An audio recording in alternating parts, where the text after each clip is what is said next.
this is Dr. Emily Schroeding with AR, and I'd like to say hello to all of our friends in Florida. I was nervous as I started research for this state. I was pretty sure I was going to learn things I didn't really want to know, and you might be feeling that way as well. But what we're going to learn that's scary, you need to remember that it's not immediate. It's not happening tomorrow. You've got some good years left in Florida, and anything you learn that is frightening, it's information that's going to help you make long-term decisions. Keep yourself and your family prosperous and safe as we move towards mid-century. The 2050 outlook is not the same for every coastal city in Florida. There are some that are better off and some where it's looking very challenging. So let's get in there and look at these relative risks. First thing, we're going to rip off the Band-Aid and look at sea level rise. Then we're going to talk about disaster trends, focusing on hurricanes and wildfire.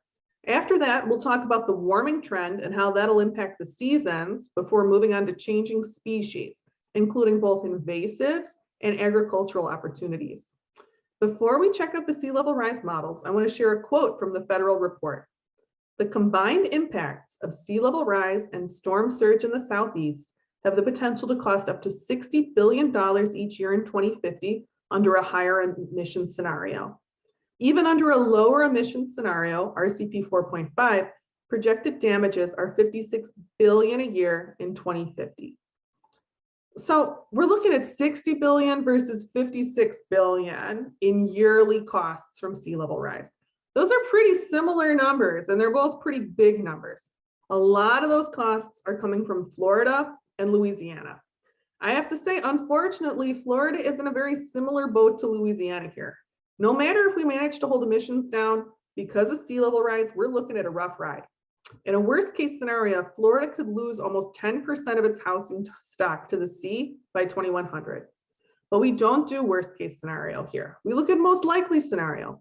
So for 2050, we're going to model a couple of feet of rise on the Gulf Coast and a foot of rise on the Atlantic coast. We're going to start in the Keys, we'll go up to the Gulf, and then we'll look at the Atlantic. And let's go over now to the sea level rise viewer from NOAA. So we're looking at the Florida Keys here. This is an area where we will expect to see a couple of feet of sea level rise. It's going to be challenging when we move that slider up. And this is an area where we have a lot of coral reefs in the US. It's worth noting that we are already seeing death events, bleaching events in these reefs.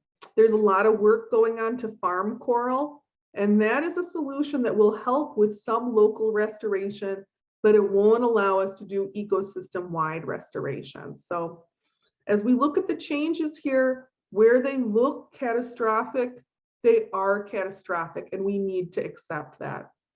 So let's look at what's going to happen with Key West at 2 feet of sea level rise. We can see substantial direct inundation where much of the housing stock will go underwater. And we'll see that in much of the Keys. We'll see that tremendous amounts of land is going to be lost in the Keys. If we look over here at Sugarloaf, that's today, and that's in 2050 with 2 feet of sea level rise. The Keys are not going to survive in their current form at 2050, and it hurts, and it's a tragedy. And this is one of the communities that has not done a lot to cause this problem, right? Beautiful, vibrant communities, but they're a community that's going to be amongst the worst impacted by it. We can see that there will still be Keys, but think about what Hurricane Irma did to the Keys, right? That brought an additional 3 to 5 feet of storm surge. If you imagine a hurricane coming with that level of storm surge, which it will happen again, on top of 2 feet of sea level rise, you're looking at complete inundation. You're looking at just an unspeakable catastrophe. We get up here towards Marathon and Key Colony Beach. We can see that it's the same story, substantial land loss, substantial loss of beaches. We'll talk a little more soon about what can be done related to saving some of the precious ecosystems here, because we know that, like I said, the reefs, we can do a very local restoration right now, and we're trying to learn how to do more, how to farm the corals. But we have to look at it in the context of this being a whole ecosystem, a whole world, which is changing, and not changing in a way that anyone is going to like particularly. look at the loss of land, right? And the change that's going to have for storm surge and what it's going to do in terms of salt water moving into the soil. Very problematic. We're going to zoom out a little bit. And while we're modeling this 2 feet of rise, we're going to look up the Gulf Coast. We can see that with 2 feet of rise, a lot of these low-lying areas where people might have a fish camp are going to be lost to the waves. And as we move up into some of our more populated areas here, where we already know we're lying very low in this area, right? We know there's water everywhere. We can see that there will be increases in the water level far inland here in these very low-lying areas, that we will lose a lot of beach and that we will probably see some direct impacts on housing stock. Let's move up along the coast to the St. Petersburg Clearwater area. Also going to be impacted by a fairly high degree of sea level rise. Also an area where we expect substantial impacts directly into housing stock and infrastructure. So again, back to the mean higher high water mark. And we know it to be a low-lying area, right?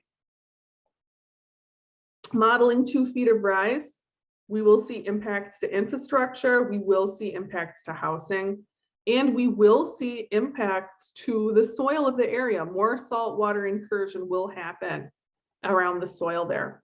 All right, zooming back out to contemporary.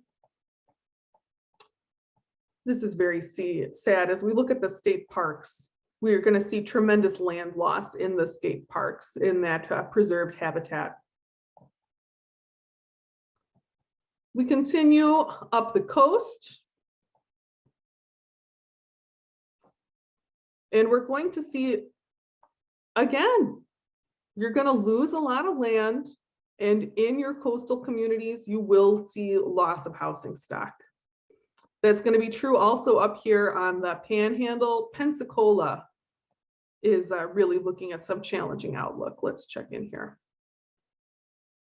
So here you see areas where right now, there's some low-lying areas where people don't build so much because you know it's vulnerable to water, right? Right now, it's kind of marshy. Maybe it has some regular water in those channels. They're going to be completely filled. And you should expect the water to reach pretty far inland. Anywhere where there's storm surge now, you should expect it to really be creeping in there. Let's go back to the current mean higher high water mark and look over at the Atlantic, where we should expect things to not be as bad. We'll start down here in Miami and look at what'll happen to Miami with 1 foot of sea level rise. So by 2050, the Atlantic is seeing a little bit less. We're going to expect a little bit less damage. And we do. You remember how we saw a lot of direct inundation occurring over by St. Petersburg Clearwater? Miami, we see relatively little change to the housing stock at a foot of sea level rise. So this should be comforting. We see relatively less trouble, right? Up by North Miami Beach, we see more changes. Up over here, north of Hollywood, Fort Lauderdale, with a foot of sea level rise, we actually have a worse outlook than Miami, right? We can see movement up of water pretty far inland with a foot of a sea level rise around Fort Lauderdale. So this is today. We see these areas are pretty marshy here by where a lot of people live. We would expect standing water in those by 2050. And that some places where people live today, we would expect to have complete inundation. So this, you can tell, the outlook in terms of sea level rise varies intensely based on area. And you can go to this link. It's going to be in the video description, so you can check out what's going on at your place. Down to current mean high water mark, let's look at these beautiful beaches here. What do we expect to see? What do we expect to change with a foot? We expect to see some beach loss, right? But when we think about the loss to the parks that we saw in the Gulf, where we were losing maybe 30% of the land area, this isn't so bad, is it? We see some preservation at 2050 of the beautiful beaches that we love on the Atlantic coast of Florida. We see some loss and threats to housing stock, but it's not as catastrophic.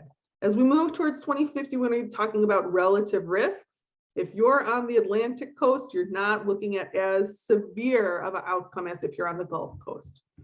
Up here in Palm Beach and Jupiter, let's check that out before we get out of this sea level rise. Again, more inundation further inland than you would expect to see in other states because Florida is so low lying. I would not want to bet on this golf course property right here. Let's look at a foot of sea level rise. If an area is marshy today, you should expect it to have more regular standing water by 2050, but we don't see as much direct threats to housing stock here as we did, right? Just looking real quick at Jupiter. It's going to be very compromising in terms of storm surge. You're losing a lot of the buffer, but it's not as bad as it was over in St. Petersburg, Clearwater. So this is concerning, it's upsetting, and it's not just direct inundation that we're worried about with sea level rise. We're concerned about saltwater incursion, which is damaging to soil and to freshwater supplies. And of course, we're also concerned about storm surge and about hurricanes. The buffers we used to rely on to protect against hurricanes will be gone by 2050. You will get more flooding and more storm surge right up in your housing stock. If in southwestern Florida, we're expecting the number of major power substations exposed to flooding from, say, a Category 3 hurricane storm, that's expected to double, maybe more than double by 2050. So it's a challenging outlook when we think about the hurricanes we have today, and it makes us wonder what's going to happen with the hurricanes. How are they going to change? We have a sense that they're going to get worse. We know there's going to be more of them that undergo rapid intensification over the warming Gulf. Unfortunately, there is modeling that indicates more hurricanes are going to smack right into Florida now than currently do. Let me show you these models. So this is from the National Climate Assessment. And if you live in hurricane country, you've probably heard of the Gfdl hurricane model and the Gfdn hurricane model. So both of these show that presently in a normal hurricane year, we're going to get, 14, 17 hurricanes, and that they're going to go, some of them at least, out into the Atlantic. As we look towards the end of the 21st century, so a trend that'll be halfway there by mid-century, we see a lot more clustering of storms around Florida, fewer storms at the Atlantic, and more severe storms forming in the Gulf and hitting the Caribbean and Florida. When we look at that black, we're looking at more Cat 5s every year. So with the storm likely to increase, with storm surge likely to increase, in the context of sea level rise, you really are looking at a tremendously difficult outlook, particularly for the Gulf Coast of Florida. It's not looking good. It would be smart to get further away from the coast. And as these hurricanes get more intense, you're going to have more dead wood from direct impacts. Right now in Florida, on the Panhandle, there are a number of extreme wildfires in spring 2022, and that is from dead trees from recent hurricanes. As the hurricanes get more intense as we approach mid-century, there's going to be more dead wood and thus more wildfires, and we're also going to see tree death from the changing weather conditions. Let's talk about that now. Let's look at the heat up. We're going to go over to the heat map for Florida. This is the USDA heat zones map.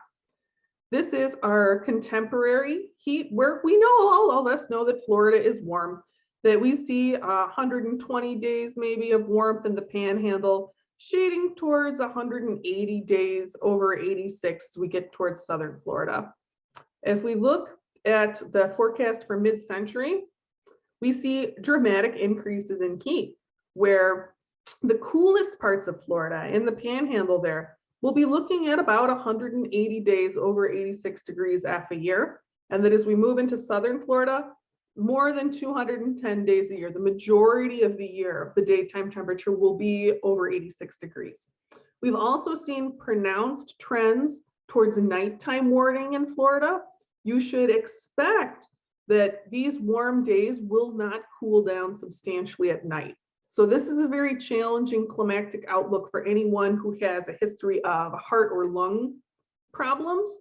This is a level of heat that is injurious to human health, that is dangerous for public health, and will require more energy for cooling for people to live here comfortably. As we're looking at these trends and thinking about what it could do to the plants, we need to look at the plant hardiness zone.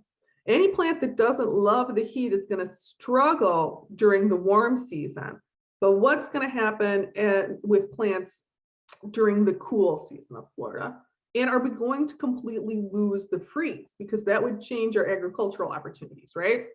So if we look at plant hardiness zones, looking at our data from 1980 to 2009, Florida has some zone 10 and a little bit of zone 11 down at the very tip here, shading towards zone 8 in the panhandle. And let's see what's going to happen if we move towards 2050 under a reduced emission scenario.